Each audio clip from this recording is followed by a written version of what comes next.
ये एक ceiling fan यानी पंखा है जिसके पूरे 8 ब्लेड्स हैं। ये ब्लेड्स ऐसे हैं कि फैन को बंद करने के बाद अपने आप सिमट जाते हैं और एक फ्लावर जैसी फीलिंग देते हैं। ये एक VLDC मोटर है जो बिजली खाती है 12 से 35 वाट, मतलब ये 5 स्टार फैन है। फैन में लगे हुए हैं लाइट जिन्हें पूरे 3 कलर में एक्सचेंज करी जा सकती है और बंद भी करी जा सकती है रिमोट की मदद से।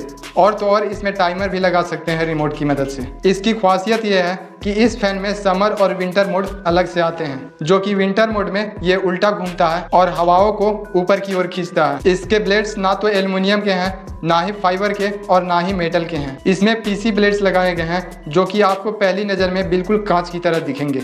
इसके मोटर की वारंटी 5 ईयर की है और बाकी पार्ट्स की 2 ईयर की।